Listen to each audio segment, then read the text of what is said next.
अमरनाथ की यात्रा आज से शुरू हो रही है। जम्मू कैंप से आज पहलगाम और बालटाल के लिए पहला जत्था रवाना होगा। एलजी मनोज सिन्हा ने जम्मू बेस कैंप से अमरनाथ यात्रा को झंडी दिखाई। बाबा बर्फानी के नारे के साथ रवाना हुआ तीर्थ यात्रियों का जत्था। जम्मू के अमरनाथ बेस कैंप से तीर्थयात्रियों के लिए खास जागरण का आयोजन किया गया है। झूमते गाते नजर आए तीर्थयात्री। दिल्ली एनसीआर में लगातार दूसरे दिन बारिश जारी। तापमान में गिरावट से लोगों को मिली है राहत। दिल्ली के कई इलाकों में सड़कों पर पानी भरा। जल भराव की वजह से गाड़ियों की आवाजाही मुश्किल हुई। जोधपुर में आसमान से बरसी आफत की बारिश। के इलाकों में जल भराव से बिगड़े हालात। सड़कों पर सैलाब जैसा दिखा नजारा। घरों और दुकानों में घुसा बारिश का पानी। जल भराव की वजह से सड़क यातायात प्रभावित। लोगों को घरों से बाहर निकलना हुआ मुश्किल। जोधपुर में एक युवक निर्माणाधीन नाले में गिरा। दर्दनाक हादसे में जान गई। बारिश के पानी में सड़क के डूबे होने की वजह से नहीं दिखा नाला। सूचना मिलते ही मौके पर पहुंची पुलिस प्रशासन। कलेक्टर ने दोषियों के खिलाफ सख्त कार्रवाई की बात कही। मध्य प्रदेश के छतरपुर में भारी बारिश से जनजीवन बेहाल। कई इलाकों में हुआ जल भराव की वजह से सड़कों पर चलना हुआ मुश्किल। गाड़ियों की भी थमी रफ्तार। भोपाल के कई इलाकों में हुई तेज बारिश। लोगों को गर्मी से मिली राहत। बारिश के साथ चली तेज हवाएं। कई इलाकों में सड़कों पर पानी लगा। गुजरात के वापी शहर के कई हिस्सों में हुई तेज बारिश। आम जनजीवन प्रभावित हुआ। गुजरात के कच्छ में नदी के बहाव में बह गई 15 भैंसें। भारी बारिश के चलते उफान है नदी में बहती भैंसों का वीडियो देख लोग हुए हैरान। कच्छ में हुए बारिश की वजह से कई सड़कें भी बंद हुई। T20 वर्ल्ड कप के फाइनल में पहुंचा भारत। सेमीफाइनल में इंग्लैंड को 68 रन से मात दी। T20 वर्ल्ड कप के फाइनल में भारत और साउथ अफ्रीका के बीच टक्कर। 29 जून को बारबाडोस में खेला जाएगा मैच। टीम इंडिया ने पहले बल्लेबाजी कर 172 रनों का टारगेट दिया। लक्ष्य का पीछा करने उतरी इंग्लैंड की टीम 103 पर ढेर। भारतीय स्पिनर के सामने इंग्लैंड के बल्लेबाजों ने घुटने टेके। हैरी ब्रुक ने सबसे ज्यादा 25 रन बनाए। 7 बल्लेबाज दहाई का आंकड़ा भी नहीं छू पाए। अक्षर पटेल और कुलदीप यादव ने इंग्लैंड पर बरपाया कहर। दोनों ने 3-3 विकेट झटके। अक्षर Patel player of the match बने। जसप्रीत बुमराह ने की शानदार गेंदबाजी। 12 रन देकर इंग्लैंड के 2 विकेट लिए। भारतीय कैप्टन रोहित शर्मा ने आज फिर खेली आतिशी पारी। 39 गेंदों पर 57 रन बनाए। सूर्य कुमार यादव ने 36 गेंदों पर 47 रन बनाए। हार्दिक पांड्या ने 53 रनों की पारी खेली। इंग्लैंड के लिए क्रिस जॉर्डन ने सबसे ज्यादा 3 विकेट लिए। रीस टॉल्फी, जोफ्रा आर्चर, सैम करन और आदिल रशीद ने 1-1 विकेट लिए। प्लेयर ऑफ द मैच चुने जाने के बाद अक्षर पटेल ने विकेट को बताया गेंदबाजों के लिए मददगार। कहा कि विकेट को देखते हुए धीमी गेंद की थी। सेमीफाइनल में हार पर बोले इंग्लैंड के कैप्टन जॉश बटलर। भारत ने बेहतर गेंदबाजी की। हमें पूरी तरह पछाड़ दिया। गुजरात के वडोदरा में फैंस ने टीम इंडिया की जीत का मनाया जश्न। भारत माता की जय के साथ श्री राम के नारे लगाए। यूपी के बुलंदशहर में फैंस ने जमकर आतिशबाजी की। ढोल नगाड़ों के साथ डांस भी किया। राष्ट्रपति के अभिभाषण पर आज से संसद के दोनों सदनों में होगी चर्चा। दोनों सदन में चर्चा के लिए 21 घंटे तय किए गए हैं। अभिभाषण पर चर्चा के लिए बीजेपी के हिस्से में 8 घंटे तय हुए हैं। लोकसभा में अनुराग ठाकुर और राज्यसभा में सुधांशु त्रिवेदी कर सकते हैं चर्चा की शुरुआत। राष्ट्रपति के अभिभाषण पर 2 जुलाई को लोकसभा में और 3 जुलाई को राज्यसभा में पीएम देंगे जवाब। संसद के दोनों सदनों में आज नीट पेपर लीक पर हंगामे के आसार। इंडिया ब्लॉक ने दोनों सदनों में नीट पर चर्चा की करेगा मांग।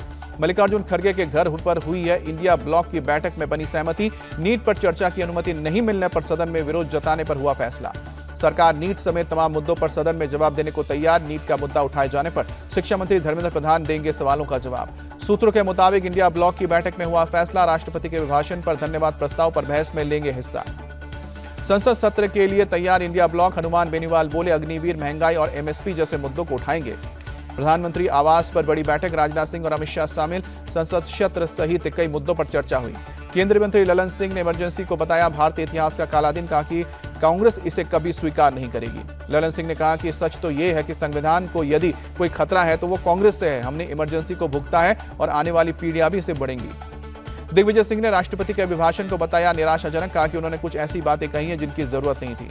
10 साल से जो आपातकाल चल रहा है उस पर बात करो। शिवसेना यूबीटी सांसद संजय राउत का निशाना। राष्ट्रपति के अभिभाषण पर सांसद चंद्रशेखर ने उठाया सवाल। कहा कि बुनियादी मुद्दे ही नहीं उठाए। अघोषित आपातकाल पर बात नहीं की। ये राष्ट्रपति का नहीं सरकार का भाषण था। सपा चीफ अखिलेश यादव का बयान। एआईएमआईएम प्रमुख असदुद्दीन ओवैसी बोले राष्ट्रपति के भाषण में कहीं भी अल्पसंख्यक शब्द का इस्तेमाल नहीं हुआ है। अल्पसंख्यक से इतने नफरत क्यों? इमरजेंसी का नाम आते ही कांग्रेस छटपटाने लगती है। बीजेपी नेता रविशंकर प्रसाद का निशाना। प्रधानमंत्री मोदी से मिले जेडीयू के नवनिर्वाचित सांसद। बिहार के विकास को लेकर की चर्चा। लोकसभा स्पीकर से मिले नेता प्रतिपक्ष राहुल गांधी, डिंपल यादव, मीसा भारती समेत कई नेता रहे मौजूद। कांग्रेस के सांसद केसी वेणुगोपाल ने स्पीकर ओम बिरला को लिखा खत। इमरजेंसी पर उनकी टिप्पणी को संसदीय परंपरा का मजाक बताया। नीट पेपर लीक के मामले में सीबीआई का एक्शन। पटना से आशुतोष और मनीष प्रकाश नाम के 2 आरोपी गिरफ्तार। आरोपी आशुतोष पर छात्रों को अपने घर में ठहराने का आरोप। छात्रों को सेफ हाउस तक लेकर जाता था मनीष प्रकाश। आरोपी चिंटू और मुकेश कुमार ने सीबीआई के सामने पूछताछ में बैठे। पटना में नीट पेपर लीक के मामले में सवाल जवाब हुए। नीट पेपर लीक के आरोपियों को 3 से 6 महीने में दिलाएंगे सजा, बिहार के डिप्टी सीएम सम्राट चौधरी का बयान। हजारीबाग में सीबीआई ने ई रिक्शा चालक को हिरासत में लिया। नीट पेपर लीक को लेकर की पूछताछ। ई रिक्शा के जरिए सीबीआई, एसबीआई और बैंक पहुंचे थे। नीट पेपर कोरियर कंपनी से एसबीआई बैंक की दूरी महज 1.5 किलोमीटर है, जबकि 2 घंटे में ये पेपर पहुंचे थे। दिल्ली में एनटीए की बिल्डिंग में घुसे एनएसयूआई के कार्यकर्ता। नीट पेपर को लेकर जमकर हंगामा किया, दफ्तर में जड़ा ताला। एनटीए दफ्तर में एनएसयूआई के हंगामे पर बरसी बीजेपी। रविशंकर प्रसाद बोले, सरकार ना दबेगी ना झुकेगी, सख्त से सख्त कार्रवाई करेगी। नीट पेपर लीक के मामले में गुजरात के पंचमहल में भी सीबीआई की जांच जारी। 5 स्टूडेंट्स, उनके पेरेंट्स और जय जलाराम स्कूल के प्रशासक से पूछताछ हुई। एआईएमआईएम चीफ असदुद्दीन ओवैसी के दिल्ली वाले घर पर फेंकी गई काली स्याही। नेम प्लेट पर स्याही डालता शख्स सीसीटीवी में कैद हुआ। ओवैसी के घर पर कुछ लड़कों ने भारत माता की जय के पोस्टर भी चिपकाए। नारेबाजी करता हुआ वीडियो भी सोशल मीडिया पर किया। ओवैसी ने ट्वीट करके अमित शाह और दिल्ली पुलिस से किया सवाल, ये कैसे हो गया? क्या एक सांसद की सुरक्षा की गारंटी नहीं है? सूत्रों के मुताबिक ओवैसी ने सुरक्षा कर्मियों से कहा कि घर का दरवाजा बंद नहीं किया जाए, जिसको आना है वो आ जाए। ऐसी हरकतों से उन्हें डरने की जरूरत नहीं। पूर्व सांसद नवनीत राणा ने राष्ट्रपति को चिट्ठी लिखी। फिलिस्तीन के समर्थन में नारे को लेकर ओवैसी के संसद सदस्यता खारिज करने की मांग की। बीजेपी अध्यक्ष जेपी नड्डा ने नए सांसदों के साथ मीटिंग की। संगठन महामंत्री भी बैठक में हुए शामिल। महाराष्ट्र विधानसभा में आज शिंदे सरकार पेश करेगी अपना आखिरी बजट। लाडली बहना जैसी योजना का हो सकता है ऐलान। महाराष्ट्र कांग्रेस का विजय देवताले और अवसारी पर एक्शन, दोनों को 6 साल के लिए पार्टी से निकाला। लोकसभा सांसद पप्पू यादव ने नीतीश कुमार के साथ साजिश की जताई आशंका। कहा कि आने वाले 6 से 7 महीने में बीजेपी जेडीयू को तोड़ सकती है। पप्पू यादव ने कहा कि नीतीश कुमार की समस्या यह है कि वो अपनी विचारधारा से समझौता नहीं कर सकते। उनके साथ कुछ भी सही नहीं चल रहा। हरियाणा में कांग्रेस को समर्थन देने को तैयार जेजेपी दुष्यंत चौटाला बोले, बीजेपी के साथ जाने से बहुत नुकसान हुआ। टीएमसी के नवनिर्वाचित विधायक सायंतिका बनर्जी और रायत हुसैन ने विधानसभा परिसर में दिया धरना। विधानसभा के अंदर शपथ ग्रहण कराने की मांग की। टीएमसी के 2 विधायकों की शपथ का मामला। सीएम ममता बोली, विधायकों को शपथ लेने से नहीं रोक सकते राज्यपाल। सैम पित्रोदा को दोबारा ओवरसीज कांग्रेस का अध्यक्ष बनाए जाने पर एमपी के सीएम मोहन यादव का तंज। चुनाव के बाद असली चरित्र दिखाता है ये कांग्रेस। महाराष्ट्र की बीड़ में ओबीसी नेता लक्ष्मण हाके के समर्थकों के काफिले पर पथराव हुआ। लक्ष्मण हाके के स्वागत के लिए जा रहे थे ओबीसी समाज के लोग। मराठा नेता मनोज जरांगे के गांव मातोरी में ओबीसी समाज की गाड़ियों पर हुआ पथराव। काफिले में शामिल बाइक और डीजे को नुकसान पहुंचा। पथराव की घटना के बाद बढ़ाई गई है सुरक्षा। मातोरी गांव में भारी तादाद में पुलिस के जवान किए गए तैनात। बिहार में 10 दिन के भीतर नदी पर बना चौथा पुल गिरा। किशनगंज में मडिया नदी पर बने ब्रिज का पिलर ढह गया। मडिया नदी पर 2011 में बना था 70 मीटर लंबा और 12 मीटर चौड़ा पुल। नेपाल से अचानक पानी आने की वजह से जलस्तर बढ़ने से यह पिलर ढह गया। प्रशासन ने पुल के दोनों तरफ बैरिकेडिंग कर लोगों को आवाजाही से रोका। पुल की मरम्मत के बाद शुरू की जाएगी आवाजाही। एमपी के धार जिले में भोजशाला में एएसआई सर्वे में एक देवी की प्रतिमा सहित 7 अवशेष मिले हैं। सूत्रों के मुताबिक देवी की प्रतिमा खंडित है।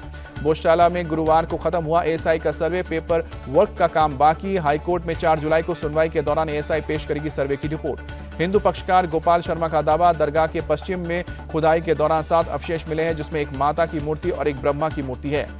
मुस्लिम पक्षकार अब्दुल समद ने खुदाई में भोजशाला का स्वरूप बिगाड़ने और चेंज करने का भी आरोप लगाया। कहा कि एएसआई की टीम अब लिस्टिंग रिपोर्ट तैयार करेगी। दिल्ली के ओखला फेज 2 में एक फैक्ट्री में भीषण आग लगी। काफी दूर से दिखाई दी लपटें। सूचना मिलते ही मौके पर पहुंची दमकल की गाड़ियां काफी मशक्कत के बाद आग पर काबू पाया। बड़े पैमाने पर नुकसान की आशंका। आग में किसी के घायल होने की खबर नहीं। हादसे की वजह की जांच जारी। एमपी में एक बांग्लादेशी और 2 पाकिस्तानी को मिली भारत की नागरिकता। सीए के तहत सीएम मोहन यादव ने प्रमाण पत्र भी दिया। एमपी के सीएम मोहन यादव ने की बैठक। एससी, एसटी और ओबीसी छात्रवृत्ति अधिकारियों से बात की।